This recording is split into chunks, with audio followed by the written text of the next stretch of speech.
Zé, a gente não tá conseguindo te escutar. Eu acho que deu algum problema no seu áudio.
E agora, pessoal? Tá ouvindo aí ou não? Agora deu certo. Ah, esse Googlezinho nosso de cada dia aqui, cada dia ele está apresentando uma coisinha diferente para a gente, um desafio diferente, né? Tem dia que some o áudio, tem dia que você tem que ficar tendo que dar acesso para os alunos, né, para entrar na sala. É uma confusão. Mas acho que é falha no Google mesmo, né? Agora eu estou vendo aqui o áudio meu tá subindo e descendo, etc. Tal. Mas o que eu estava falando para vocês, antes da gente projetar a tela aí. Então, nós vimos na aula anterior, deixa eu estar gravando normal, nós vimos na aula anterior que os vegetais superiores, eles se restringem, então, tanto a gímino quanto as angiospermas. Daí nós temos, então, alguns detalhes que nós vamos relembrar aqui.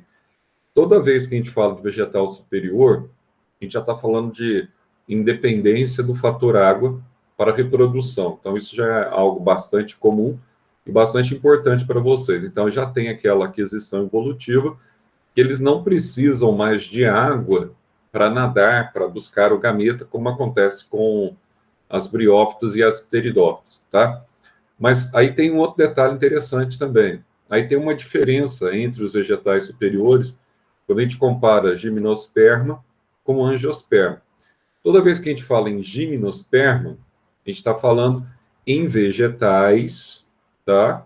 Que apresentam óvulo e não apresentam ovário. O que é isso? Bom, o óvulo é aquela estrutura que forma o que nós chamamos de saco embrionário. Então, você tem ali o megaprótolo. Dentro desse megaprótolo, no caso, por exemplo, do pinheiro, da araucária, da ginkgo biloba, que são as gimnospermas, surgem aquelas garrafinhas que são os gametângios, né, que é o arquegônio, e dentro do arquegônio nós vamos ter também o que nós chamamos de osfera, que é o gameta feminino. Pois bem, então todo o processo de fecundação ali, ele ocorre através do crescimento do tubo polínico. Então, o tubo polínico que vai crescer, os gametas, eles são imóveis, eles ficam dentro do tubo polínico e chegam, então, esse tubo polínico chega até o óvulo, rompe o óvulo e promove a fecundação da osfera, sem água. Então, nesse caso, tá, você tem um sifão, que a gente chama de tubo polínico, e a razão pela qual nós chamamos, tá, esses vegetais que não precisam de água, nós chamamos de sifonógamas. Então, os vegetais que não precisam de água para fecundação. Agora, nas angiospermas, a gente vai ver um fator diferente. Qual que é o fator diferente? Além dele ter o que nós chamamos aqui de óvulo interno, eles apresentam uma cobertura do óvulo. Eles apresentam um revestimento para o óvulo. E esse revestimento para o óvulo, a gente vai chamar de ovário. Mas qual é o fator evolutivo imprescindível para que eu tenha esse revestimento do óvulo? Então, o fator evolutivo é o carpelo ou folha carpelar, tá? Então, onde que eu vou ter carpelo? Eu só vou ter carpelo em vegetais que apresentam flores. Então, por isso que assim, eu só vou ter ovário em plantas com flores, tá? Então, em plantas com flores, eu tenho então o ovário. Aí qual que é a diferença? Dentro do ovário agora, Então, agora, vou ter o óvulo dentro do ovário, que a gente vai ver aqui na flor típica.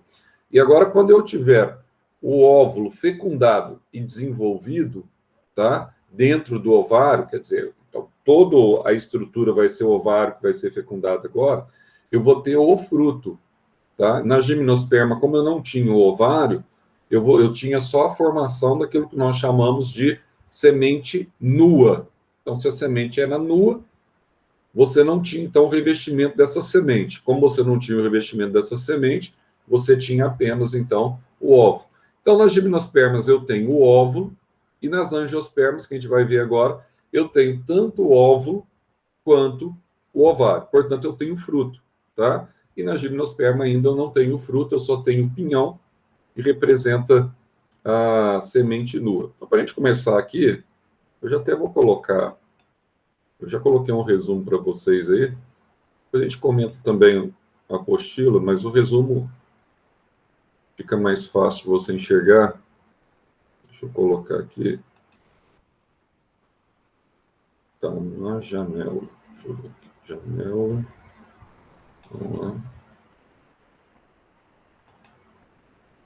Tá.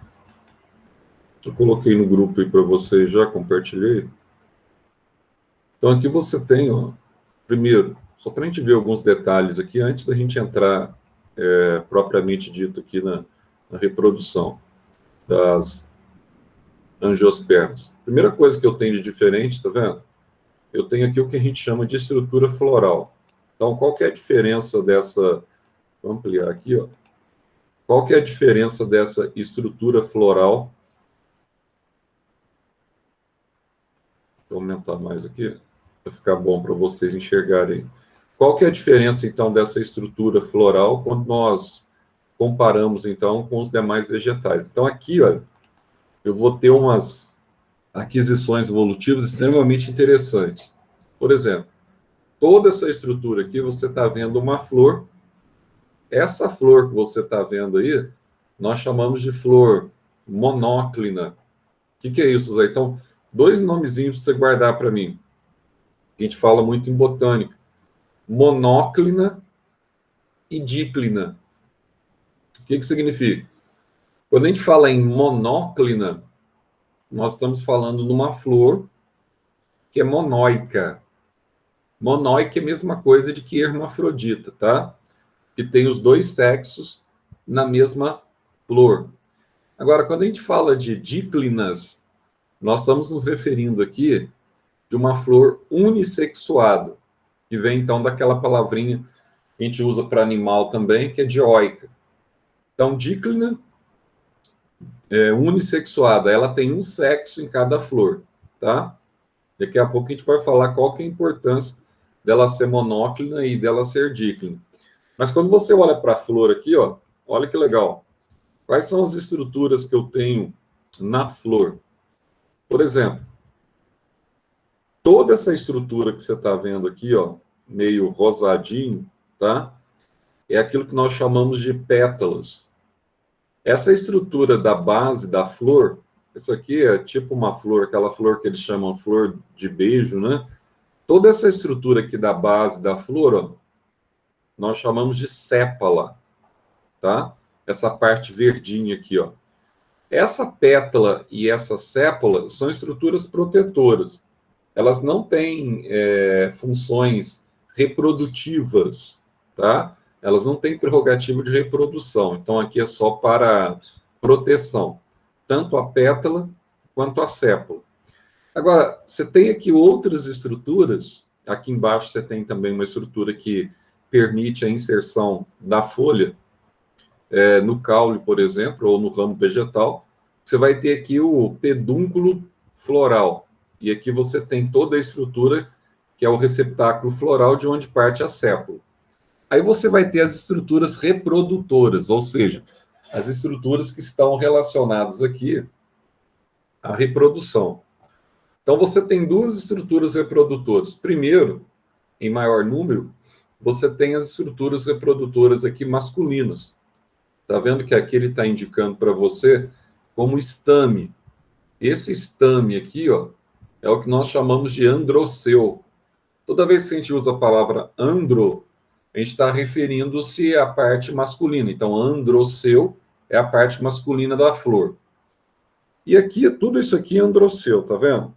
E ele tem, a gente vai ver na reprodução, ele tem, então, 3 estruturas de reprodução. Essa região de cima dele aqui, do androceu, nós chamamos, tá vendo aqui, ó?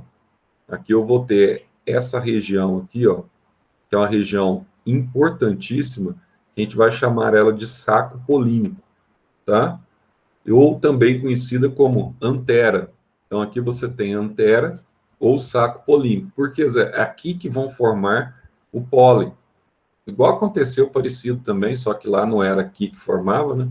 Mas era no estróbilo masculino, mas parecido com a formação de pólen que acontece nas gimnospermas. Então, aqui forma o pólen, na antera. Aí você tem aqui, ó, entre essa haste e a antera, você tem uma estrutura que a gente chama de conectivo, tá? E toda essa estrutura aqui, ó, nós chamamos de filete. Então, a parte masculina, que a gente chama de estame ou androceu, ela é composta por 3 partes. Você tem, então, essa parte de inserção na flor, tá? Que é o filete. Aqui você tem a conexão, que é o conectivo. E aqui, essa bolinha na ponta aqui, é a minha antera ou saco polínico, tá? E geralmente aqui no meio, quando você tem uma flor que tem os 2 sexos, aqui tem o sexo masculino e aqui no meio, ó, vai aparecer o sexo feminino, eu tenho uma outra estrutura aqui derivada de carpelos, que são as folhas carpelares que vão revestir o óvulo agora, tá? Por isso que ela vai dar origem ao ovário. Então, olha só que legal. Nesse caso aqui, olha, você tem toda essa estrutura aqui, ó, apical. Para que ela serve aqui, essa estrutura apical? Nós chamamos essa estrutura aqui de estigma. E essa estrutura de cima aqui, ó, ela serve para a aderência do grão de pólen. Então, o pólen que é produzido, ele vai ficar, muitas vezes, retido nessa estrutura, tá? Ele fica aderido. Aí o pólen vai germinar sobre essa estrutura. Todo local onde o tubo polínico ele vai crescer para atingir aqui, ó, o óvulo, tá? Toda essa extensão aqui, ó, nós chamamos de estilete. Então, essa primeira extensão é o filete, e essa segunda extensão aqui a gente chama de estilete, tá? Então, aqui eu tenho o estigma para aderência do pólen, depois eu tenho o estilete, tá? Aí chegou nessa parte gordinha aqui, ó, essa parte mais gordinha nós chamamos, então, de ovário. E dentro do ovário eu tenho um óvulo. Portanto, agora eu vou ter, tá, o óvulo revestido pelo ovário. Ah, então isso é uma aquisição evolutiva, né? É porque a partir do óvulo revestido pelo ovário, eu vou ter a condição de formar os frutos, tá? Que eu não tinha lá na gimnosperma, que era só a semente nua. Outro detalhe legal também, que a gente vai usar muito essa nomenclatura, quando você tem aqui, ó, um conjunto de sépalas, tá? Eu posso ter um conjunto de pétalas, como está acontecendo aqui, e eu posso ter um conjunto, um agregado de várias sépalas. Então, quando você tem várias sépalas agregadas, nós chamamos isso aqui de cálice. Então, esse é o cálice da flor, tá? E quando você tem aqui um conjunto de pétalas que estabelece aqui a coloração, basicamente, da flor, nós chamamos isso aqui a corola da flor. Então, conjunto de sépala, cálice. Conjunto de pétala, corola. Nossa, Zé, então é fácil. É fácil. Só que aí você tem um outro detalhe. Tem flor que o cálice formado pela sépala, como você está vendo aqui, ele é diferente da corola, formado pela pétala. Quando o cálice é diferente da corola, como é que nós chamamos essa flor? Guarda bem esse nome, que esse nome ele é bastante pedido em exercício de uma forma geral, vinculados ao vestibular. Então, quando o cálice é igual, tá, a sépala, ou a sépala é igual à pétala, quando o cálice é igual à corola, nós temos uma flor que a gente chama de heteroclamídia. Guarda bem esse nome, tá? Heteroclamídia. A gente escreve heteroclamídia. Agora, há circunstâncias em que, tá, o cálice e a corola são idênticas. Quando isso acontece, quando não dá para eu distinguir o que é sépala e o que é pétala, todos são muito parecidos, nós vamos ter uma estrutura que a gente chama de homoclamídia. Então, homoclamídia é quando o cálice é igual a corola. Isso, também conhecido como perigônio ou homoclamídia, tá? Outra coisa interessante também aqui, ó, a gente vai ver, só ver aqui o outro notebook aqui que está meio... Beleza. Repetir. Outra coisa interessante que a gente vai ver aqui também, ó. Você vai ter aqui, ó, nesse caso, aqui eu faço um comentário aqui para vocês na reprodução. Então, falou em anjo, nós estamos falando aqui vegetais com flores e sementes, tá? Então, aqui você tem os primeiros vegetais na escala zoológica a ter essa condição. Então, aqui eu já coloquei para vocês, ó, toda vez que a gente falar, então, em flor monóica, que é o caso que nós temos aqui embaixo, nós temos aqui uma flor que a gente chama de hermafrodita, tá? E toda vez que a gente fala de flor dioica, é uma flor que a gente chama de unissexuada. Tá aqui, ó, tá? São as flores unissexuadas ou díclinas. Essa expressão aqui, ó, que a gente usa muito também, que vai ter na prova de vocês, a gente usa fanerógamas. O que significa essa expressão fanerógamas? Toda vez que você tem os órgãos reprodutores visíveis, tá? Ao contrário do que acontecia, por exemplo, com os vegetais inferiores, que os órgãos reprodutores não eram visíveis macroscopicamente e dependiam de água, aí nós chamávamos de criptógamas, né? Agora a gente chama de fanerógamas. Por quê? Porque dá para a gente enxergar os órgãos reprodutores na flor ou no estróbilo, no caso da gimnosperma. E toda vez que a gente tem aqui, ó, as sifonógamas, nós vamos ter aqui a presença do tubo polínico.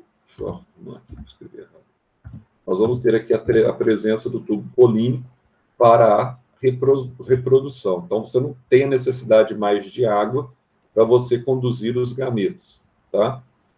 Aqui eu coloquei para vocês, ó, que eu acabei de comentar ali, ó. Aí você tem, então, ó, o pedúnculo floral, tá? Inserção do ramo, você tem o receptáculo floral, que é a base. Coloquei aqui para vocês as sépalas, que são estéreis, que formam, então, a região do cálice, tá tudo aqui, tá? E as pétalas, que vão formar a corola. Coloquei a observação que eu acabei de falar para vocês lá, ó. Então, cálice e corola, quando eles são diferentes, como nós vimos ali, são distintos, você tem uma flor heteroclamídia. Quando eles são idênticos, nós vamos ter aqui uma flor que nós chamamos de flor homoclamídia. Então, tá aí. Então, aí você tem, então, duas flores totalmente diferentes. Outra coisa aqui também, ó. Então, quando são homoclamídeas, também pode ser chamada de perigônio. Aí, quando você tem a pétala igual à sépola, nós vamos ter aqui o que nós chamamos de tépala, tá? Bom, os estames que nós vimos, eles formam, como eu falei para vocês aqui, ó, você tem a antera e você tem os sacos polínicos, tá? Então, o saco polínico, o estame em si, ele é formado por 3 porções: antera, conectivo e o filete, tá, para inserir na flor. E a parte feminina, nós temos aqui os carpelos, o local onde vai germinar o grão de pólen após a polinização, né? Então, aqui você tem a região de cima, que é o estigma, está aqui já, ó, que permite a aderência do pólen. Você vai ter aqui o estilete, que nós vimos lá, que permite o crescimento do microprótolo, ou também conhecido como tubo polínico, tá? E na parte interna, normalmente a gente vai ter ali o que nós chamamos de óvulo, que pode ser reto ou anátopo. O óvulo anátopo, que a gente chama, é o óvulo invertido. Outro detalhe interessante que a gente tem que estabelecer aqui, quando a gente fala de angiospermos, nós temos aqui dois tipos. Nós vamos ter tanto as monocotiledones quanto as dicotiledones. Zé, dá para eu estabelecer aqui algumas diferenças entre monocotiledones e algumas diferenças entre dicotiledones? Vai fazer que a gente vai ver que isso aqui é bem tranquilo, tá? Então, quando a gente fala de monocotiledone, significa que eu tenho um único cotilédone no embrião. Zé, o que é cotilédone? Vou mostrar para vocês. E quando a gente fala em dicotiledone, eu tenho dois cotilédones no embrião. Então, uma coisa assim, para ficar fácil de você estabelecer a diferença das duas classes que nós temos de vegetais com frutos, é uma questão muito simplesinha, tá? Para você guardar, além dessa questão dos cotilédones. Toda vez que a gente usar essa nomenclatura aí, monocotiledônea, nós estamos falando de, geralmente, vegetais de folhas bem estreitinhas, tipo grama, tá? Por isso que nós chamamos de gramíneos. Então, eles têm as folhas bem estreitinhas e bem finas. Então, todo vegetal que você enxerga que tem a folha estreita, por exemplo, quando você olha para o milho, quando você olha para a plantação de arroz, tá? Quando você olha para a própria grama. Então, vegetais que têm capim, de uma forma geral, têm as folhas estreitas, são monocotiledôneos. Vegetais que têm as folhas largas, o que é uma folha larga? Acho que todo mundo já viu folha de feijão. Feijão, ele tem uma folha larga, que nós chamamos. Então, ele já é uma dicotiledônea, tá? Então, a gente vai ver essas diferenças entre essa classificação de mono e dicotiledôneo. Eu não sei se eu coloquei aqui para vocês quadrinho de diferença. Acho que eu não coloquei aqui. O legal é aqui, ó, tá aqui, ó, o quadrinho de diferença. Então, só para você enxergando aí, ó. Na monocotiledônea, você tem um único cotilédone, tá?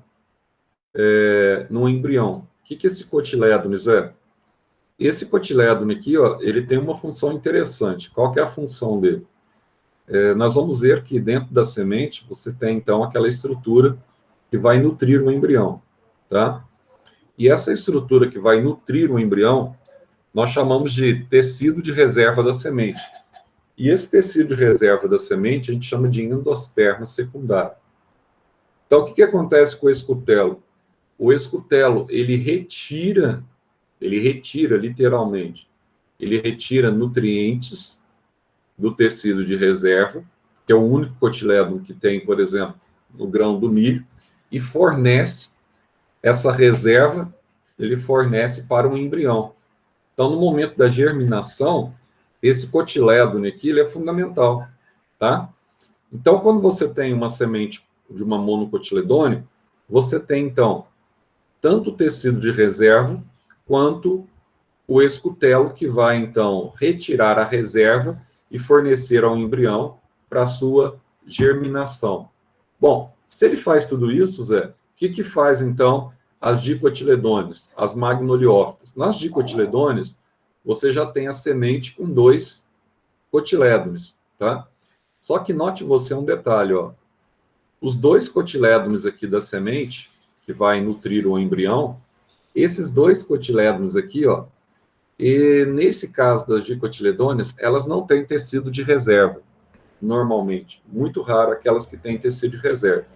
Então, onde estão armazenadas as reservas para o embrião? A reserva para o embrião está armazenada no próprio grão, tá? Ah, então está armazenada aqui, Zé, no próprio grão? Sim. Então, olha só, no próprio grão de feijão, por exemplo, na semente do feijão. Então, olha, então a reserva fica no próprio cotilédone, nas dicotiledôneas. E essas reservas são disponibilizadas ao embrião diretamente. Nas monocotiledôneas, você tem uma diferença. As reservas ficam no tecido de reserva e é o cotilédone que disponibiliza essa reserva para o embrião. Aqui não. As reservas estão no cotilédone, não há tecido de reserva, e a reserva já é disponibilizada diretamente ao embrião. Olha aqui a diferença, ó, das nervuras aqui, ó. Olha só, quando você olha, por exemplo, para o milho, tá? Você vê isso aqui para a cana-de-açúcar. Você vê isso claramente, ó.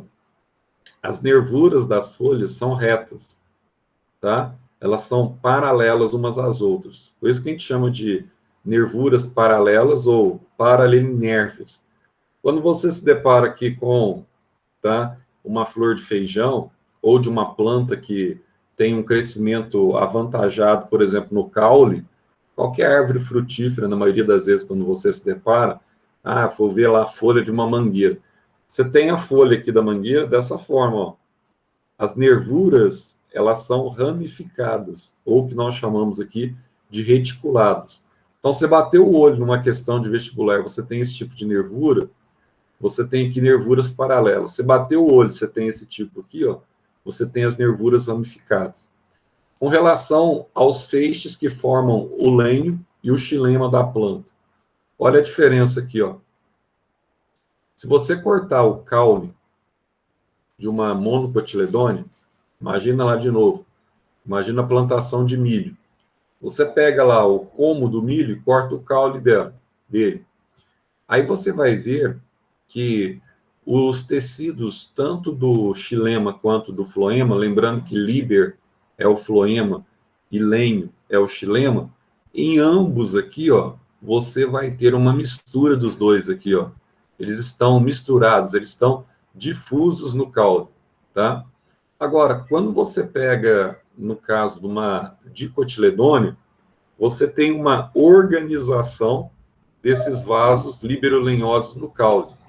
O floema, que é o líber, normalmente ele fica mais próximo da região da casca, nessa região do câmbio interfascicular, e o xilema, que é o lenho, que forma madeira, que é aquele tecido morto, envelhecido, ele fica aqui mais no centro, tá vendo?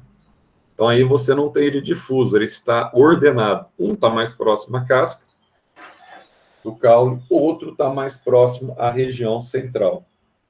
Com relação às flores, olha a diferença. As monocotiledôneas, elas apresentam flores com 3 verticilos aqui, ó. Normalmente elas são trímeras, quando você olha a disposição das flores de monocotiledônea.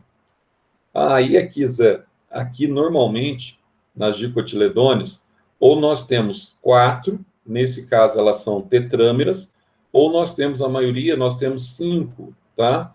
Disposições das pétalas, por exemplo. Então, nesse caso aqui, elas são pentâmeras. Então, elas têm de 4 a 5. Nesse caso aqui, ó, ela só tem 3, tá? E aqui, Zé, com relação ao fruto? Com relação ao fruto, ó, mesma coisa. Se ela é trímera aqui, quando você corta o fruto, você vai ver que o ovário dela tem 3 porções, tá? Que nós chamamos aqui de carpelos. Já nas dicotiledôneas, se ela é oriunda de uma flor pentâmera, quando você corta aqui, ó, o fruto, você vai ver que o ovário dela, de onde originou o fruto, ele tem aqui, ó, 5 carpelos, que nós chamamos. Tem 5 verticilos aqui, tá? A raiz, isso aqui é bastante importante também, ó. Nesse caso aqui, ó, quando você vai arrancar, por exemplo, a raiz de uma planta monocotiledônea do solo, você vai notar que ela apresenta essa raiz aqui, que é igualzinha do milho, parece com uma raiz em forma de cabeleira. Essa raiz em forma de cabeleira aqui, ó, é uma raiz que nós chamamos de raiz fasciculada, tá? E essa raiz aqui, ó, que ela é meio grossa no centro, nós chamamos essa raiz aqui de pivotante, ou raiz axial. Então, a dicotiledônea apresenta uma raiz mais grossa, que em contrapartida é para suportar árvores, por exemplo, maiores. A dicotiledônea apresenta uma raiz mais simples, tá? Que é mais fácil você arrancá-la do solo. Então, aqui você não tem, nós vamos aprender nas próximas aulas, um meristema que comanda o crescimento lateral, tá, nas monocotiledôneas. Você não tem o câmbio, por isso que a raiz é fininha. Aqui você já tem esse meristema, que é conhecido como câmbio, esse aqui que permite, tá, o crescimento lateral ou o engrossamento das raízes. Então, a presença e ausência do câmbio. Agora a gente vai ver também aqui, ó, deixa eu ver se o desenho aqui está legal. Tá. antes de a gente falar do desenho, para a gente olhar alguns desenhos da apostila de vocês também, antes de eu falar para vocês o desenho, tem um detalhe aqui que a gente não pode esquecer de abordar, tá? Aqui ele vai falar um pouquinho da parte masculina, eu já vou mostrar para vocês no desenho, para facilitar mais para você enxergar essa parte masculina. Agora, é um detalhe interessante. Olha, Zé, se eles têm essa condição de produzir flores hermafroditas, a primeira pergunta que surge para a gente é o seguinte: pode acontecer a autopolinização que vai levar à autofecundação? Pode. Ou seja, o mesmo pólen que a planta vai produzir vai servir para polinizar a mesma planta, tá? Vai polinizar ali o gineceu da mesma planta. O que acontece, então, quando eu tenho autofecundação? Lembra lá no grupo que nós chamamos lá de grupo animal, ou no filo dos animais, do reino animal, melhor dizendo, lembra lá no reino animal, tá? Se você tiver autopolinização, ou autofecundação, melhor dizendo, o que acontece? Por que a minhoca, mesmo tendo os dois sexos, ela não realiza a autofecundação? Razão muito simples, né? A autofecundação, ela não garante o que nós chamamos de variabilidade genética. Eu só ligar aqui que acabou de fazer. Então, a autofecundação não garante a variabilidade genética, tá? Ah, então não garante variabilidade. Não. O que garante variabilidade genética? Fecundação cruzada. Por quê? Porque aí você tem todo o processo, né, parental, que a gente chama lá do crossing over, na prófase, tá, da meiose 2, você tem aquela troca, né, cromossômica. Então, naquela troca cromossômica que você tem na prófase, tá, da meiose,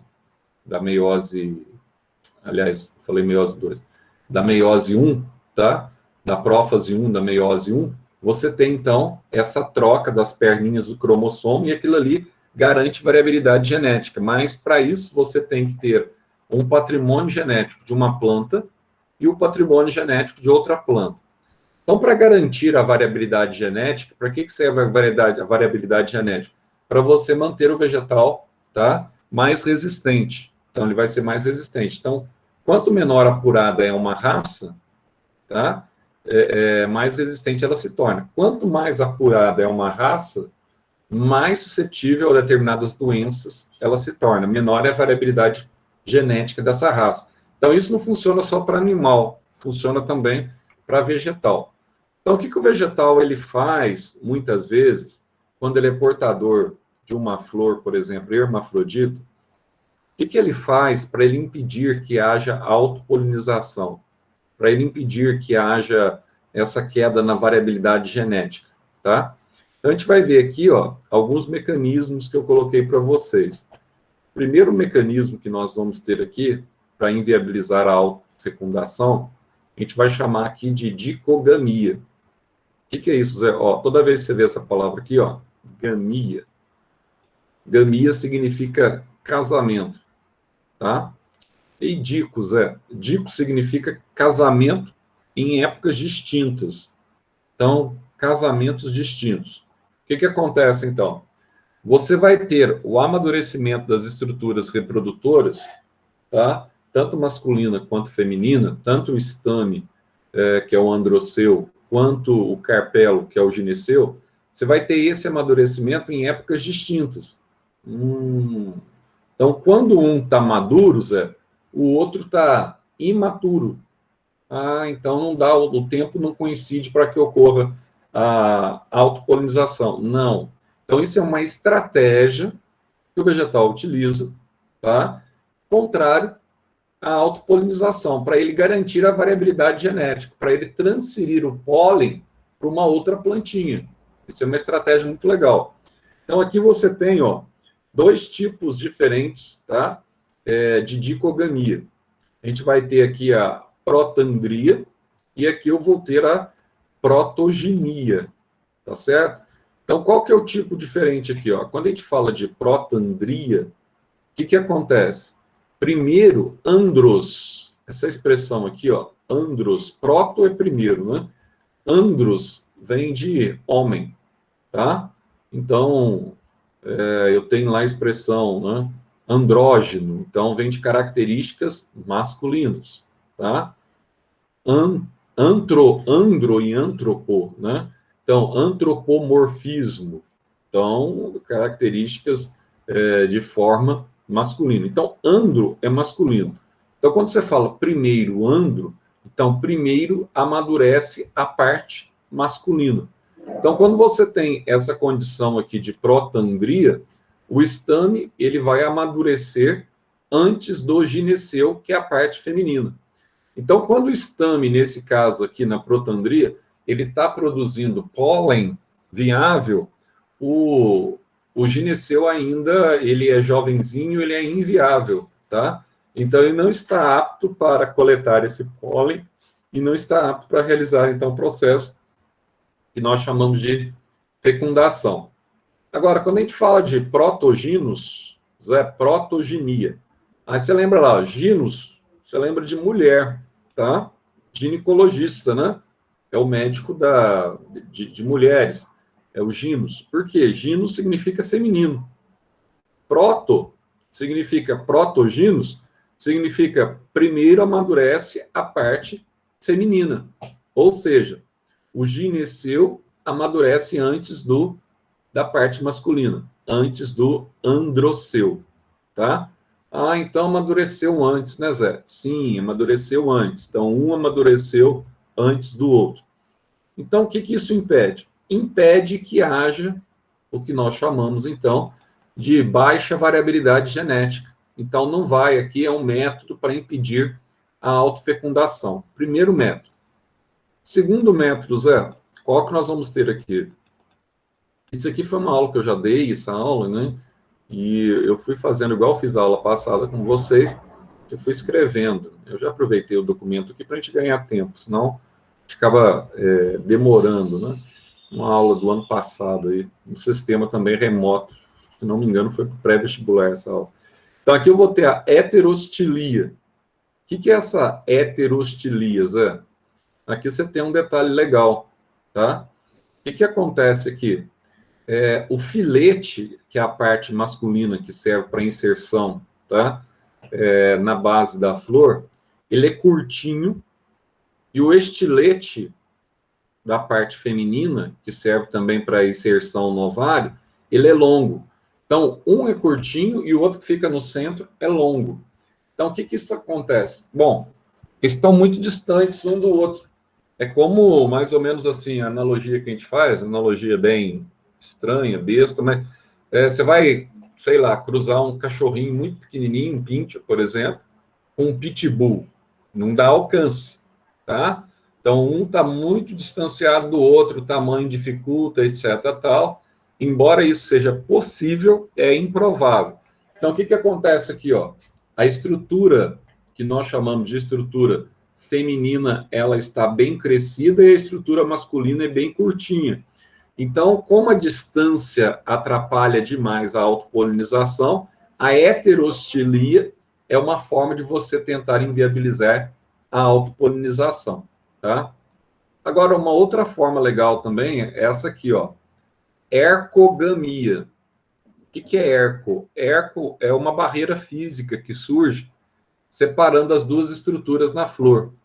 Essa barreira física aqui, ó, pode ser, por exemplo, uma sépala, tá? Ou até mesmo uma pétala, que vai separar o gineceu do androceu. Quando isso acontece, Zé, quando eu separo o gineceu do androceu, então um não tem acesso ao outro na hora de liberar o pólen.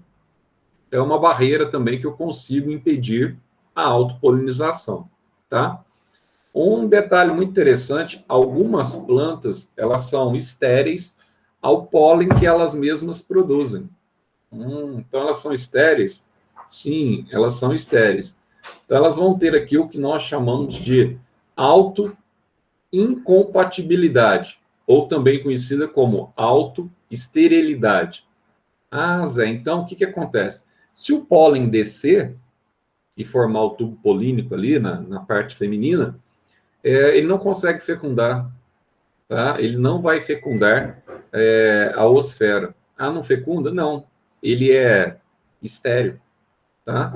Então, é um mecanismo que a planta utiliza, bastante eficaz. Algumas plantas, tá? Utilizam bastante eficaz para evitar a autopolinização e para garantir a variabilidade genética. Um detalhe legal, pessoal, é o seguinte. Você fala, Zé, mas esses mecanismos, eles ocorrem em todas as plantas? Claro que não, tá? Cada mecanismo desse aqui, ele pode ser específico para uma determinada planta. Agora, tem planta que não tem nenhum desses mecanismos. E a autopolinização vai ser uma constante nessa planta, tá? Por exemplo, algumas plantas que eu vou mencionar para vocês aqui apresentam flores fechadas. Já ouviram esse nome? Cleistogâmicas ou cleistogamia, tá? Por que que elas têm as flores fechadas? Vamos lembrar lá do padre Gregory Mendel, tá? Nos trabalhos dele, ele usou uma plantinha lá para ele ver essas questões aí pertinentes à genética, à variabilidade genética, as variedades entre as espécies. Qual a planta que o Gregory Mendel ele utilizou na parte da genética, nos estudos dele para a genética, tá? Tem um detalhe interessante também, só fazendo uma observação aqui, a gente fala muito assim, né? Mendel era um padre e o Darwin era um pastor anglicano. Você sabe por que era comum o pessoal da área de ciências eles irem por seminário na época? Não é porque eles tinham tanto interesse religioso, não, sabe?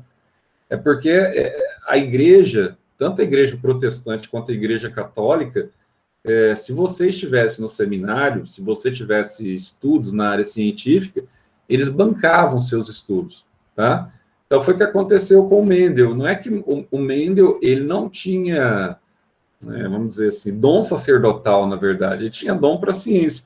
Só que ele não tinha como custear, tá? Não tinha como custear os seus estudos. A família dele não tinha como, tá? E você vê o caso do Darwin também. O Darwin, de certa forma, aquela viagem que ele faz ao redor do mundo, no Beagles lá, etc, tal, para ver a variedade de espécies, etc, tal, né?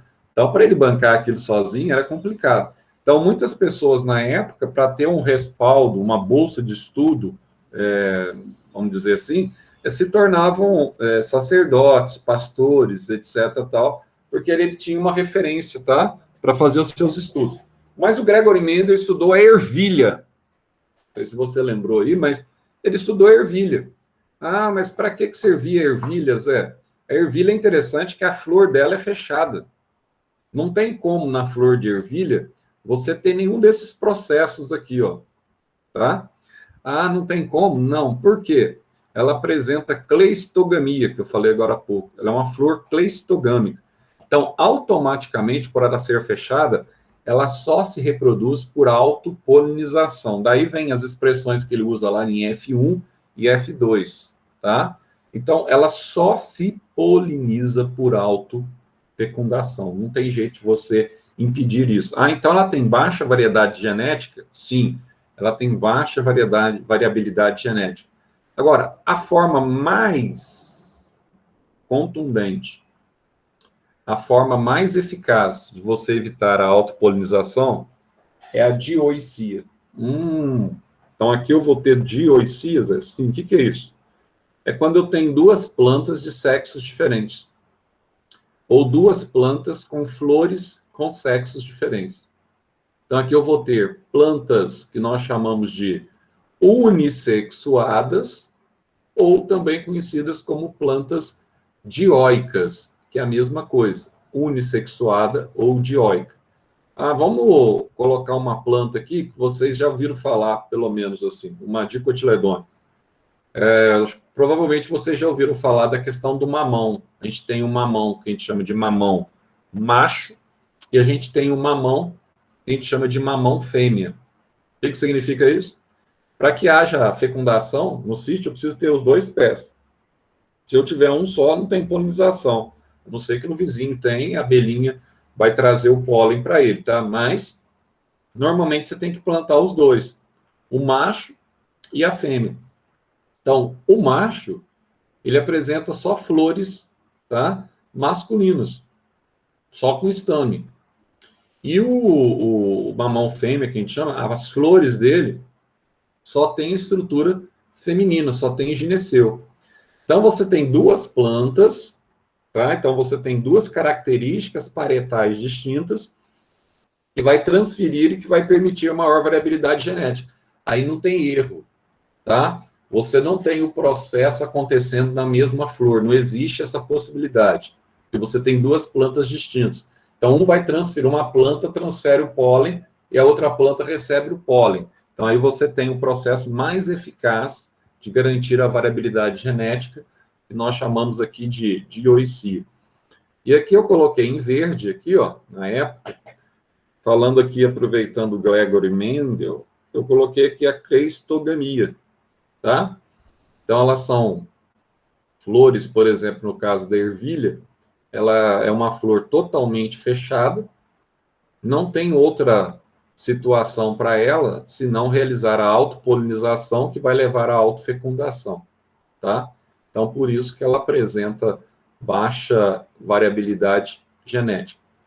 Por falar nessa questão de levar pólen, trazer pólen, o que é isso, Zé? Levar e trazer pólen, nós chamamos esse processo de polinização, né? Então, o que é esse processo de polinização? Vamos entender aqui, ó. Como é que o pólen ele se desloca, Zé? De uma parte masculina para a parte feminina da flor. Então, você tem uma série de fatores aqui para realizar essa polinização, tá? A partir do deslocamento do pólen. Então, como é que você vai ter esse deslocamento do pólen? Bom, você tem fatores bióticos, que nós vimos no ano passado. Toda vez que a gente chama de fatores bióticos, nós estamos chamando aqui, ó, de fatores desencadeados pelos seres vivos, bio. E nós vamos ter aqui também fatores abióticos, que são imprescindíveis para essa transferência de pólen, tá? Então, como é que nós vamos enxergar isso aqui, Zé? Bom, por exemplo, alguns fatores bióticos que são utilizados para eu levar o pólen da parte masculina para a parte feminina da flor. Morcego, aqui, ó, Quiros, Quirópteros. Quirópteros significa morcego, mamífero de asas, né? Aqui você tem aqui o morcego, que é um rato de asas, que é um mamífero, tá? Ele tem a condição de polinizar flores noturnas. Esses morcegos aqui, eles são aqueles morcegos legaizinhos, aquele que às vezes eles enrolam no seu cabelo, tá? Em zona rural, sempre você vai achar muito morcego. O problema maior do morcego são os morcegos hematófagos, aqueles que são vampiros, né, que tomam sangue. Esses são os piores, porque eles transmitem aí várias doenças.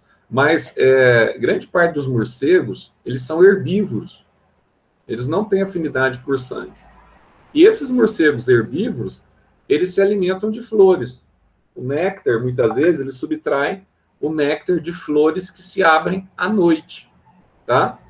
Então, ó, toda vez que você vê essa palavrinha aqui na botânica de filia, isso aqui significa o tipo de polinização. Qual que é a polinização realizada por quem? Quiropterofilia. Polinização realizada pelo morcego, tá? Então, normalmente, flores que se abrem à noite. O que o morcego vai lá? Ele vai lá buscar o néctar, só que em cada flor que ele visita, ele suja, tá? As suas asas, os seus pezinhos, ele vai sujar com pólen. Ele encosta ali na antera do androceu e aí ele capta o pólen sem querer. Aí, quando ele visita outra flor, ele leva esse pólen para outra flor. Ele leva para a parte central, que é o gineceu. Aí o pólen encosta no estigma e fica aderido ali no estigma. Então, ele é fundamental para realizar a polinização dessas plantas, dessas flores que só se abrem à noite. Aqui eu tenho o beija-flor, ó, também conhecido como colibri, tá? Que realiza esse processo ornito significa pássaros, tá? Principalmente aqui, ó, o pássaro que alimenta-se mais do néctar das plantas é o beija-flor. Então, ele é fundamental para transferir o pólen de uma planta, de uma flor, para outra flor, tá? Aqui, Zé, eu tenho a entomofilia. O que significa entomolos? Entomolos no grego, e a entomologia no grego, significa insetos. Então, quando eu tenho entomofilia, eu vou ter aqui o tipo de polinização que ocorre através dos insetos. Então, você tem aqui a polinização realizada por insetos, tá? Então, normalmente a polinização, a transferência de pólen da parte masculina para a parte feminina, ela pode acontecer por morcego, flores que se abrem à noite. Ela pode acontecer por beija-flores ou por pássaros, tá? Como o beija-flor. E ela pode acontecer por insetos. Aqui, principalmente, você tem a abelha, você tem aquela mangava, aquela que pica e dói para burro, né? Você tem aqui o marimbondo. Você tem vários insetos aqui, as vespas. Você tem vários insetos que realizam esse processo de polinização. Inclusive, quando você pega algumas plantações, vou citar o exemplo aqui do maracujá. O maracujá é uma plantação legal que ela depende demais, o maracujá, das abelhas. Se não tiver abelha, não produz fruto, não tem polinização, tá? Então, é normal, na época que está florindo, está cheio de abelha, tá? Para realizar essa polinização, até mesmo no mangava também, né? Agora, e esses fatores abióticos? Abióticos são fatores sem vida. Eu tenho aqui dois fatores fundamentais, eu tenho a água e o vento. Ah, mas essa água, que se falou que eles não precisam mais de água para fecundação. Então, para fecundação, eles não precisam mesmo. Mas tem algumas plantas aquáticas, tá, que vivem em ambiente ou parcialmente ou totalmente submersas, que precisam sim de água para o processo de polinização. Então, elas vão utilizar esse processo aqui que nós chamamos de hidrofilia. Hidrofilia, então, é a polinização através da água, é a polinização pela água, né, Zé? Isso. O pólen é que vai ser transferido pela água. Não é o gameta, é o pólen que vai chegar até a parte feminina da planta através da água. Embora a hidrofilia é bastante rara, né? Até porque você não tem uma grande variedade de plantas aquáticas aí. E aqui eu vou ter também, além da hidrofilia, eu vou ter aqui, eu coloquei aqui está errado, ó. Aqui é a anemofilia. Entomofilia em inseto. Anemofilia. Agora que eu vi aqui o erro. Então, ó, você vai ter aqui o processo que nós chamamos de anemofilia. O que é anemos no grego? Anemos significa, tá? Vento. Então, anemofilia é a polinização realizada pelo vento. Então, por exemplo, no milho é muito comum, tá? O milho, ele não tem o perianto, ele não tem nem o cálice e nem a corola, aquelas estruturas protetoras. Então, fica lá o estame e fica lá o gineceu ao vento. Então, o pólen, quando você tem um vento, ele é levado até a parte feminina da flor, tá? Bom, Zé, mas aí, o que acontece? Deixa eu ver se eu tenho um desenho aqui, mas não tem. Só para você enxergar aqui, ó, o que acontece no momento da polinização. Deixa eu ver se eu tenho aqui a formação do pólen. Se eu tenho um desenho mais bonitinho aqui para você enxergar.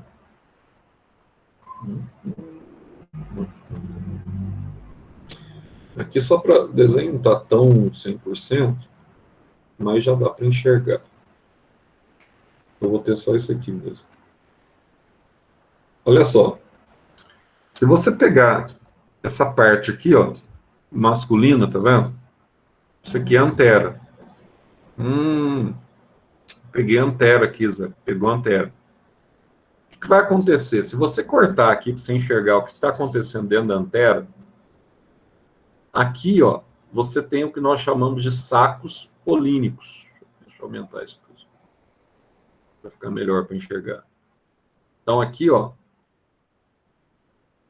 dentro da antera, você tem essas estruturas aqui que a gente chama de saco polínico.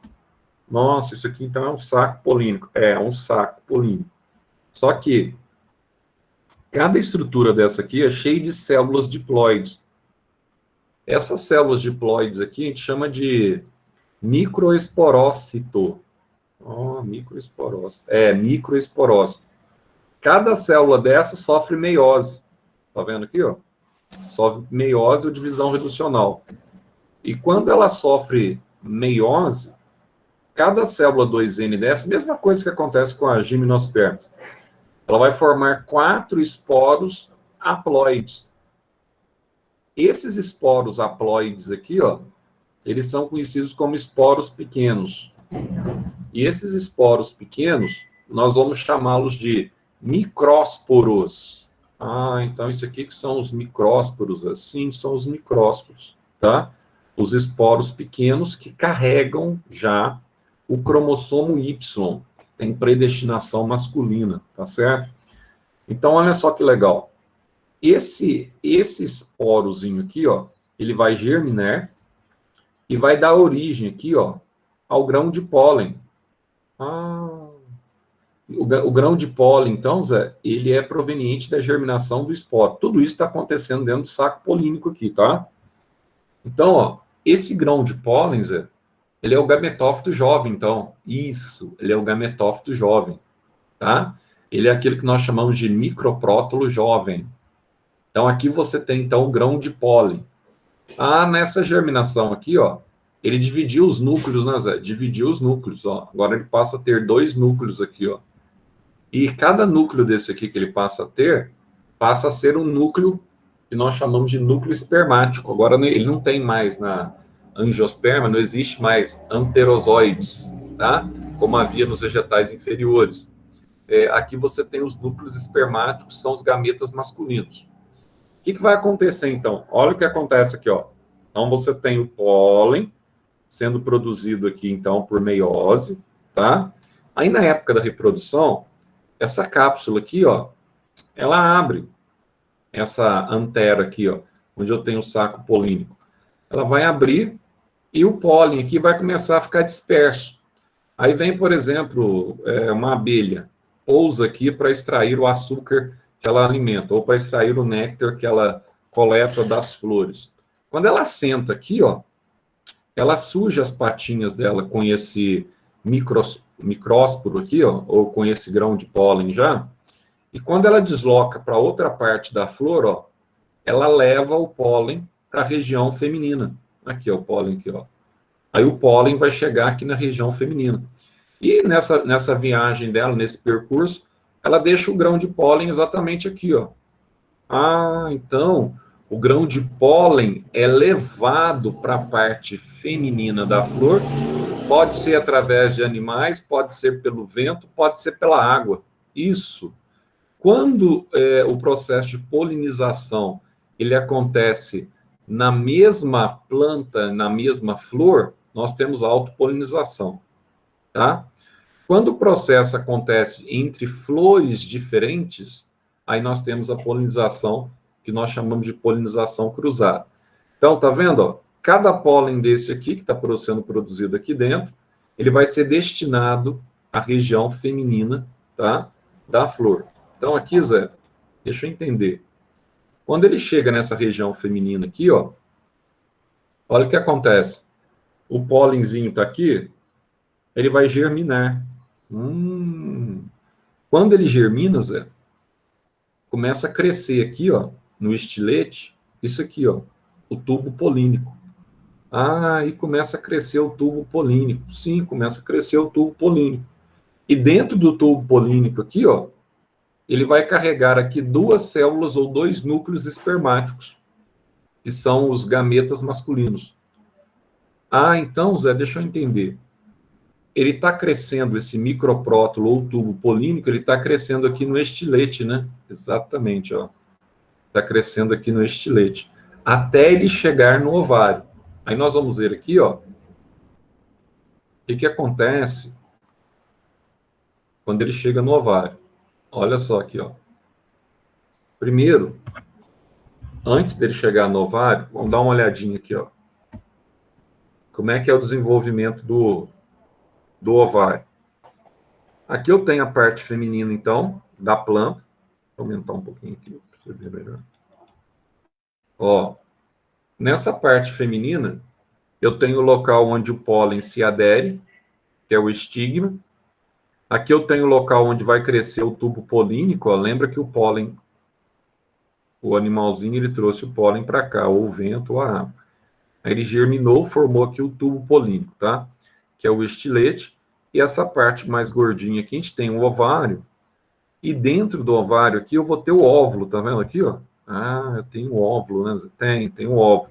Então, toda essa estrutura nós chamamos de carpelo, folhas carpelares, ou também gineceu. Agora, dá uma olhadinha aqui, ó. Dentro do óvulo, vou ampliar aqui, que está dentro do ovário. Aqui eu tenho um óvulo, ó. E esse óvulo, olha que legal. Ele tem duas membranas de revestimento. A primeira membrana a gente chama de primina, a segunda membrana a gente chama de secundina. E aqui dentro, ó, eu também tenho uma célula diploide. Só que é uma célula maiorzona, tá? Essa célula diploide aqui a gente vai chamar de megasporócito. Essa expressão célula-mãe aqui a gente usa menos hoje, tá? Então aqui você tem o megasporócito, que é a célula 2N. Ah, Zé, o que vai acontecer com esse megasporócito? Bom, esse megasporócito que é 2N, tá ele aqui, ó, ele vai sofrer meiose, divisão reducional. Aí vai acontecer algo muito parecido com o que aconteceu nas gimnospermas. Olha que legal. Quando ele sofre divisão reducional, essa célula 2N aqui, ó, ela vai originar aqui 4 células N, 4 células haploides. Essas células haploides nós chamamos de megásporos. Tá aqui os megásporos, tá? Aí só que, igualzinho aconteceu na gimnosperma, apenas um megásporo ele vai ser considerado como fértil, que é o grandão aqui, ó. Esse aqui é o megásporo fértil. Os outros 3, eles não se desenvolvem, são inviáveis para a fecundação. Então, esses 3 aqui, que fica pequenininho aqui dos 4, eles vão se degenerar. Eles vão se degenerar e vão desaparecer, tá? Eles não funcionam como células reprodutivas, eles não têm vigor. Apenas esse aqui que desenvolveu, um dos 4 que vai formar o megásporo fértil. Agora, veja você, esse megásporo fértil, ele tem um núcleo no seu interior. Aí vai acontecer aqui um processo de 3 mitoses, que é a cariocinese, né? É um processo que ocorre, ou citocinese, de 3 mitoses acontecendo no núcleo. 3 mitoses consecutivas, então, ó, aqui eu tinha um núcleo haploide, na primeira mitose formaram-se 2 núcleos haploides. Aí, na segunda mitose, os 2 núcleos aqui formaram 4 núcleos haploides. E na terceira mitose, ó, mitose é duplicação, né? Eu tenho 1 duplica para 2, eu tenho 2 duplica para 4. Na terceira mitose, eu vou ter a formação aqui, ó, de 4 núcleos haploides. Então aqui eu vou ter 4 núcleos dentro do saco embrionário do óvulo, Zé. Sim, eu vou ter 4 núcleos. De que forma que eles vão se rearranjar?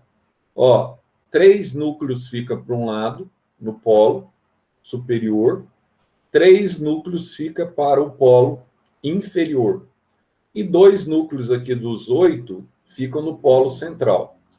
Aí olha só que legal. Aí dentro do saco embrionário, dentro do megaprótolo, que nós chamamos, também conhecido como saco embrionário, ó, eu tenho esses núcleos na região de cima, tenho 3 núcleos na região de baixo, e esses núcleos, esses 2 núcleos aqui no centro, ele vai formar uma única célula, e essa célula ela vai ser uma célula binucleada, tá?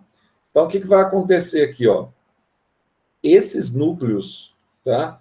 De baixo aqui, nós temos as antípodas, que são células que não têm função reprodutiva. Aqui no centro, ó, o núcleo central, ele originou aqui o gameta feminino. A gente vai chamar aqui de oosfera, tá vendo? Que é o gameta feminino, no núcleo central. E essas duas células que estão ao lado do gameta feminino, nós chamamos de sinérgides. Para que ela serve? Vem da palavra do grego sinergismo. Ah, sinergismo serve para quê, Zé? Serve para auxiliar a oosfera, que é o gameta feminino. Então, as sinérgides aqui, ó, elas não têm função reprodutora, mas são indispensáveis para fornecer nutrientes para o gameta feminino. Ah, então ela fornece nutrientes para o gameta feminino, exatamente. Tá? Então aqui, Zé, e essa célula binucleada aqui, ó? Essa célula aqui, ó, é a célula que é portadora do que nós chamamos de núcleos, tá, polares. Essa célula binucleada também é fecundada. Então, tecnicamente, eu tenho só um gameta aqui, ó, que é a oosfera, e tem uma célula binucleada que vai ser fecundada para formar o tecido de reserva da planta. Então, como é que fica isso aqui, ó, depois do amadurecimento? Então, aqui eu tinha o óvulo imaturo, e agora aqui eu vou ter o óvulo maduro. Então, após o amadurecimento, Zé, como é que vai ficar esse óvulo aqui, ó? Então, dá para você ver aqui, ó, bem simplesinho, ó. Aqui eu tenho as antípodas, que não têm função reprodutiva. Aqui eu tenho os dois núcleos polares, numa célula binucleada. E aqui eu tenho a oosfera no centro, que é a célula, que é o gameta feminino. Aí, ó, presta atenção no detalhe aqui, ó. Zé, esse óvulo aqui já é um óvulo fértil, né? Sim, ele é um óvulo fértil. E aqui, nesse caso aqui, Zé, o que está acontecendo? Zé, quando eu olho para esse óvulo aqui, eu tenho quantas células? Toma cuidado que isso aqui é pegadinho. Você bate o olho aqui e fala assim, Zé, eu tenho 8 núcleos aqui, né? Você tem 8 núcleos. Acontece que esses 2 núcleos no centro, ele compreende uma única célula. E essa única célula é uma célula que nós chamamos de célula, tá? Binucleada. Então, isso aqui é uma célula só, né? Agora, aqui sim, são 3. Então, na verdade, eu tenho 7 células e 8 núcleos. Porque a célula central, ela é binucleada. Cuidado com isso aqui, tá? Então, Zé, deixa eu entender aqui agora. O que vai acontecer na fecundação, então, para a gente ver aqui, ó. Eu peguei uma imagem bem grandona aqui, ó, para favorecer vocês enxergarem aí. Ó, o que vai acontecer na fecundação? Então, você lembra que o pólen, ele vai alojar-se aqui, ó, na região do estigma, é aquela região que é adocicada, aquela região que tem um líquido adocicado e aderente aqui, ó. Esse líquido adocicado e aderente, ele permite a adesão do pólen, tá? Então, o que vai acontecer? Esse pólen aqui, ele vai germinar, tá vendo? E dentro dele ele já tem 2 núcleos, que a gente viu ali agora há pouco. Quando ele germina, começa a crescer esse sifão aqui, ó. Esse sifão aqui a gente chama de tubo polínico. Então, esse sifão, ele apresenta 2 núcleos, tá? E esses 2 núcleos que ele apresenta aqui, ó, um é vegetativo e o outro é reprodutivo. À medida que ele vai amadurecendo e vai crescendo aqui, ó, pelo estilete, tá? Que antecede o ovário, ele vai apresentar aqui, ó, o primeiro núcleo, o primeiro gameta masculino, o primeiro núcleo espermático, e aqui ele vai apresentar o segundo núcleo espermático. E na ponta, ele apresenta o que nós chamamos aqui de núcleo vegetativo. Esse núcleo vegetativo aqui, ó, ele passa a ser incorporado na parede do tubo polínico e não tem função reprodutora, tá? Então, o que vai acontecer, Zé? À medida que ele vai crescendo, ó, então, os gametas agora são imóveis. Quem cresce é o tubo. E à medida que o tubo cresce, o gameta vai chegar até o óvulo, tá? Então, note você um detalhe legal aqui, ó. Olha que legal. Aqui você tem um óvulo, ó. Tá vendo que ele está invertido? Se ele está invertido, a oosfera fica para baixo mesmo. E as antípodas aqui ficam para cima, tá? e no centro você tem aqui, ó, que nós chamamos de núcleos polares. Então, ó, como que ele cresce? Agora, esse crescimento aqui, ele não envolve deslocamento. Esse crescimento aqui, ó, envolve curvatura. Então, nessa região aqui, ó, do ovário, você tem a produção de substâncias químicas que atraem a curvatura do tubo polínico, tá? Então, esse movimento agora não é tactismo mais, não é um deslocamento que está nadando na água, como acontecia com os anterozoides, nos vegetais inferiores. Agora, o movimento aqui, ó, ele é de tropismo, é um movimento que sai de um ponto referencial e chega a um determinado ponto através da curvatura. Então, esse movimento nós chamamos de tropismo. Então, se é um tropismo motivado por substâncias químicas, a gente vai chamar esse movimento de quimiotropismo. Ah, então, Zé, chegou aqui, né? Chegou. Aí eu tenho o primeiro núcleo espermático, o núcleo vegetativo já foi incorporado à parede do tubo polínico. Então, aqui eu vou ter o primeiro núcleo espermático e vou ter ali, ó, o segundo núcleo espermático. Então, só para a gente enxergar bem aqui, ó, na dupla, aqui nós vamos ter uma dupla fecundação. Olha só aqui dentro, ó. Então, tem os dois núcleos, o primeiro e segundo núcleo, tá? Então, olha o que vai acontecer, ó. Esse primeiro núcleo aqui, ó, é parecido com aquilo que aconteceu na gimnosperma na semana passada. Ele vai rasgar a parede da micrópila, e ao rasgar a parede da micrópila aqui, ó, é como se ele estivesse rompendo aqui, se fosse analogia com o reino animal, ele está rompendo o ímen, tá? Então, ao romper a micrópila seria uma analogia ao ímen da mulher, por exemplo. Aí, esse tubo seria uma analogia ao pênis, tá?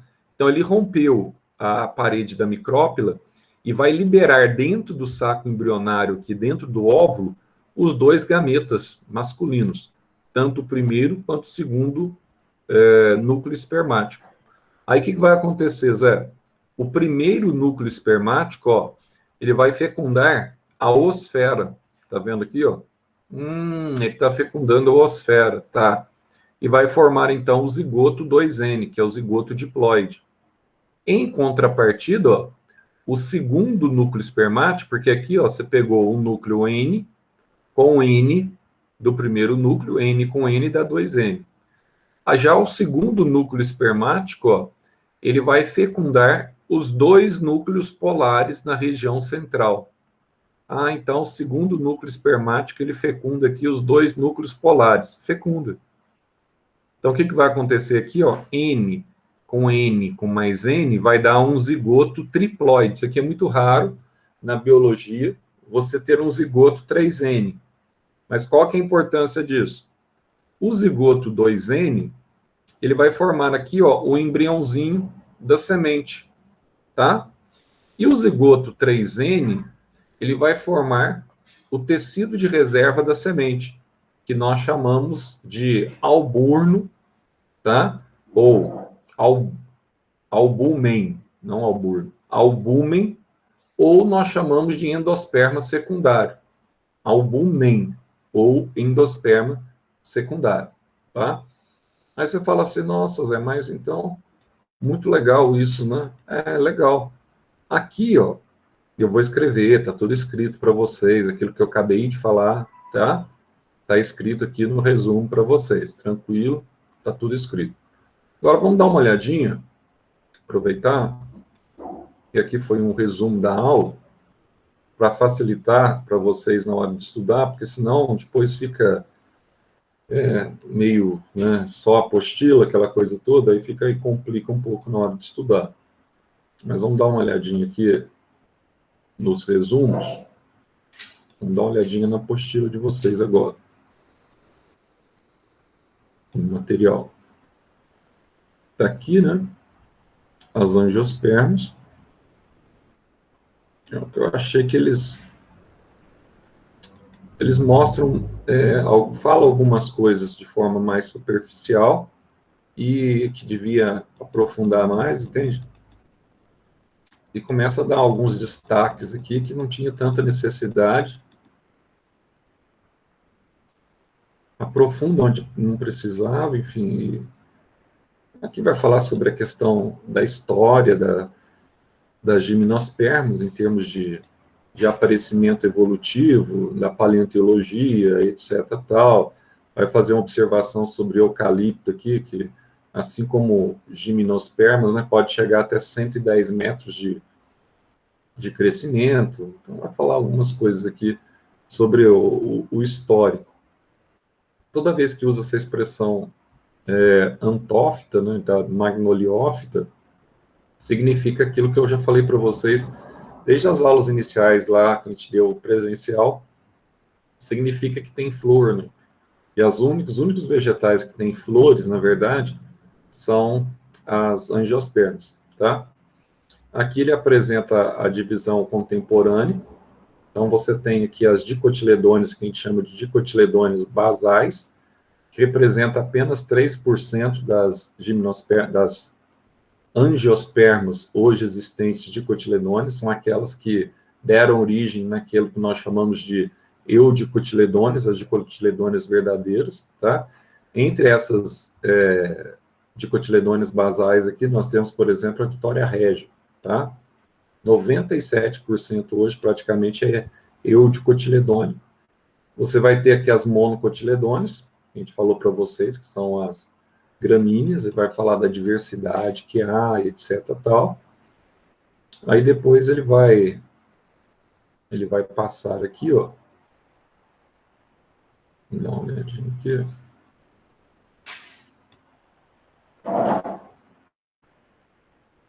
Ele vai, aquele quadrozinho que eu fiz para vocês, só que tinha os desenhos, né? Quando você compara mono e com as eudicotiledôneas, um cotilédone, dois cotilédone, feixe, né?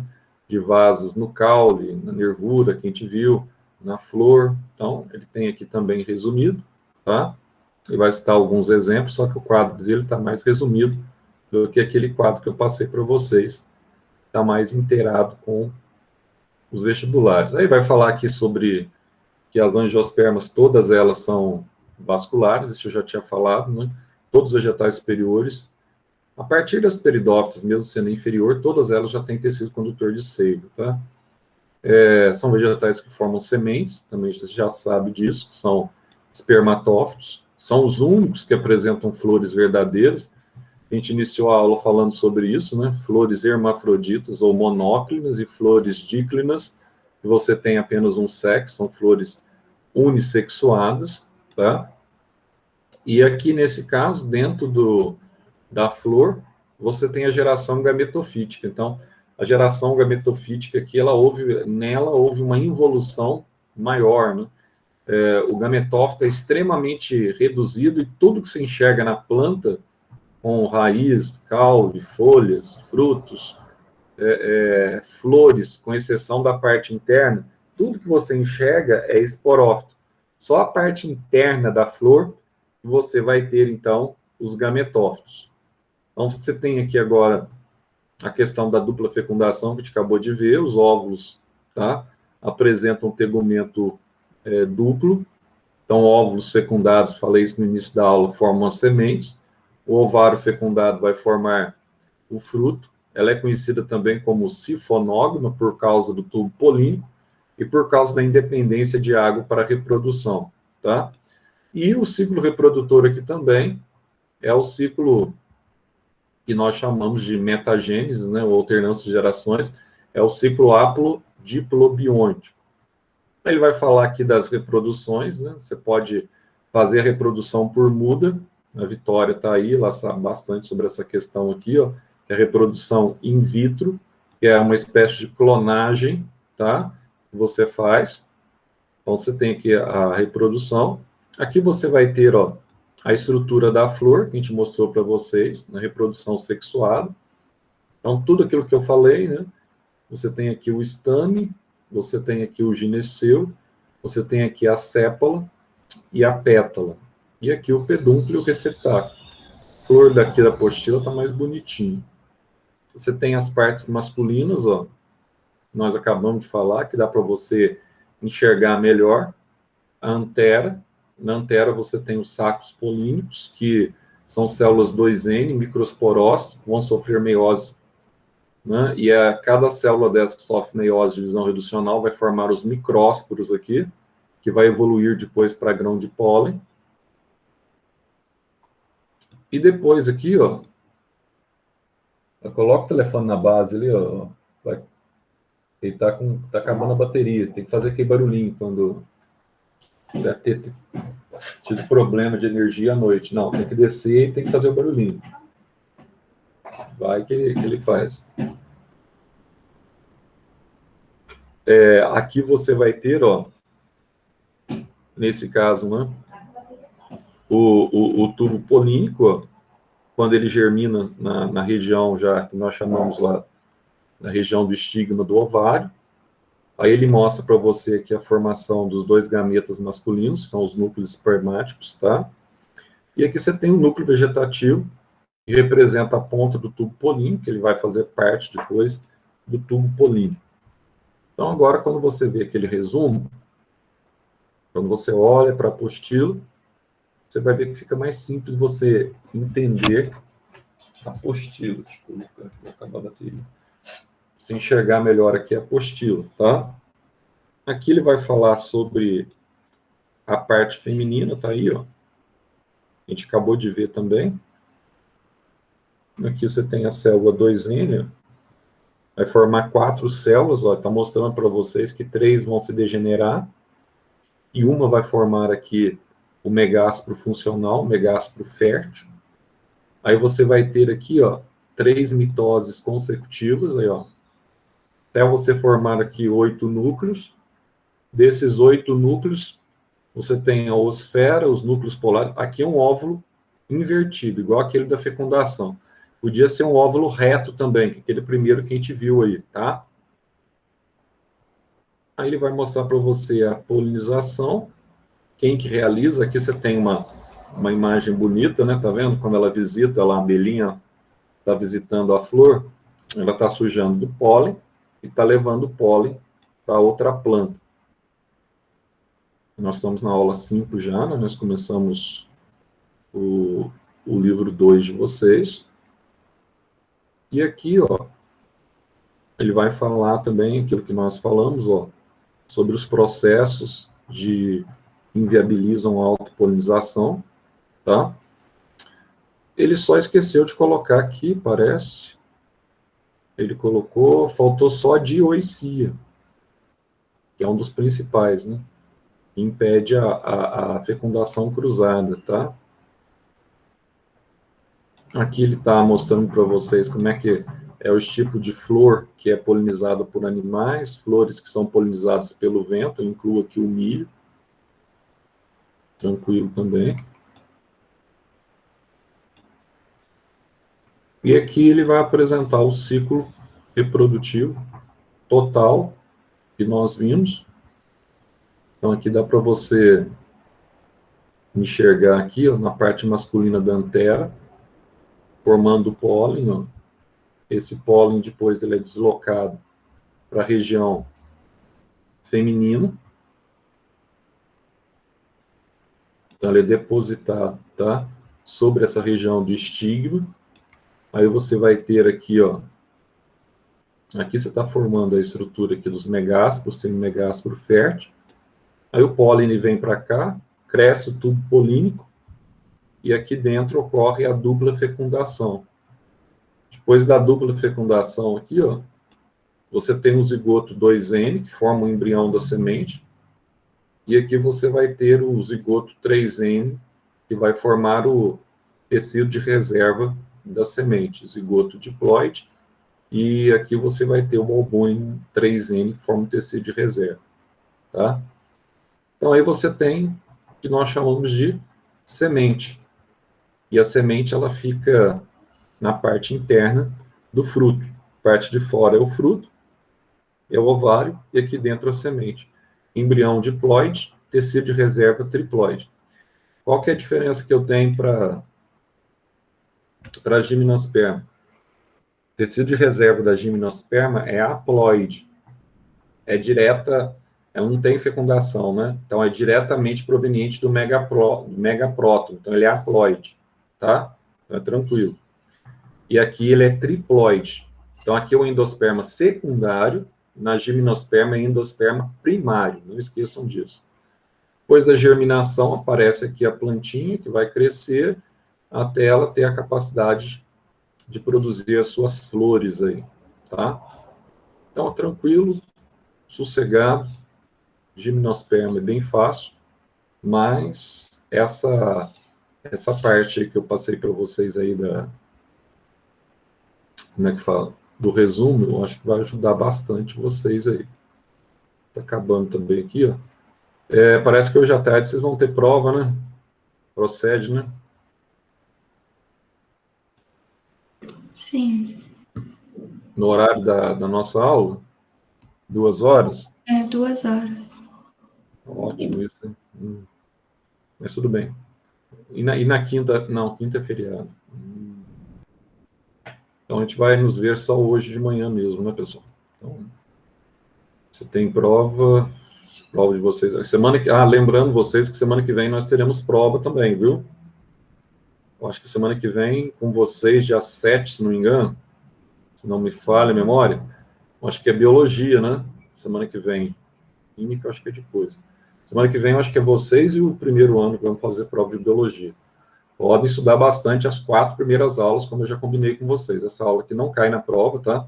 Vai cair as 4 primeiras aulas de vocês. A briófita, a evolução, né?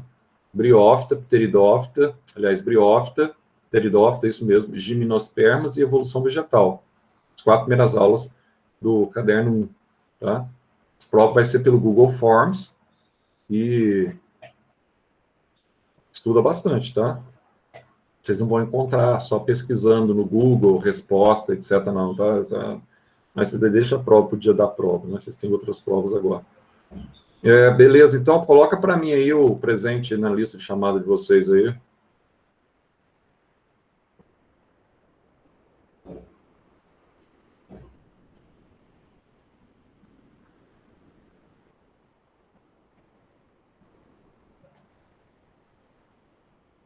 Eu vou colocar de novo o documento aí, porque eu fiz algumas correções, vocês viram, não dá, eu vi que tinha umas coisinhas que eu tinha colocado errado aí, eu vou colocar de novo, você considera o segundo documento, tá?